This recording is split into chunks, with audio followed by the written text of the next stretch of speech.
الحمد لله رب العالمين والعاقبة للمتقين والصلاة والسلام على رسوله الكريم وعلى آله الطيبين الطاهرين وصحابه الهادين المهديين. أما بعد، فأعوذ بالله من الشيطان الرجيم. بسم الله الرحمن الرحيم.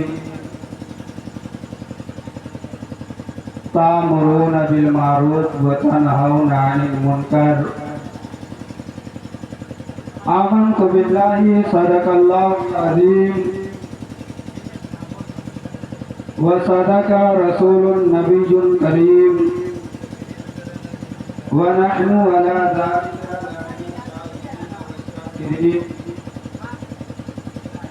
والحمد لله رب العالمين. آمين آمين يا سيد المرسلين. شاعر کہتا ہے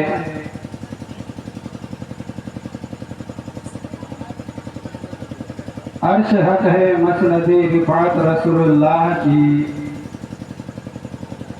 دیکھنی ہے حشر میں عزت رسول اللہ کی.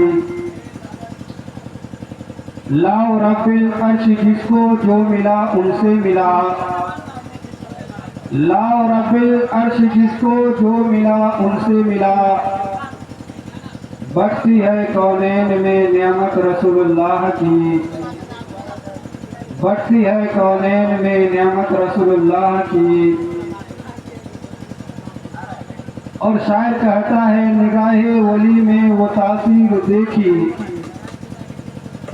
نگاہ ولی میں وہ تاثیر دیکھی، بدلتی ہزاروں کی تقدیر دیکھی، بدلتی ہزاروں کی تقدیر دیکھی. بادائے توحید کے متوالوں، شمع رسالت کے پروانوں، غوث اعظم کے دیوانوں، اولیاء امت کے طلبگاروں، انیس الغربین، مراد المشتاقین، طہ و یاسین، رحمت للعالمین، احمد مصطفیٰ، محمد مصطفیٰ صلی اللہ تعالی علیہ وسلم کے دربار میں عقیدت و محبت کے ساتھ پڑھیے درود پاک. اللہم صلی علی سیدنا صفینا نبینا و مولانا محمد معدن الجود والکرم منبع العلم والحلم والحکم وآلہ وصحابہ وبارک وسلم. صلو علیہ صلاۃ و سلام علیک یا رسول اللہ، صلو علیہ صلاۃ و سلام علیک یا حبیب اللہ صلی اللہ تعالی علیہ وسلم.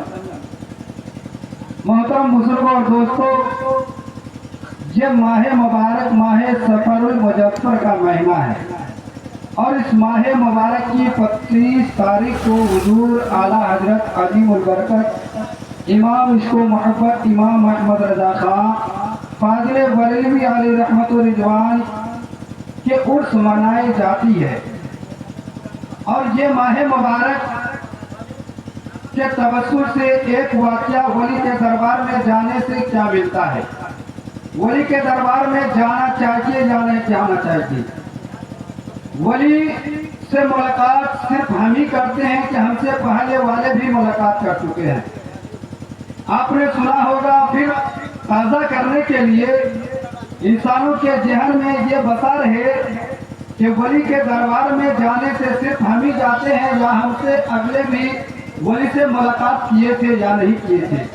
میں نے جس آیت مقدسہ کی تلاوت کی، اللہ تبارک و تعالیٰ نے قرآن میں فرمایا تأمرون بالمعروف وتنہون عن المنکر.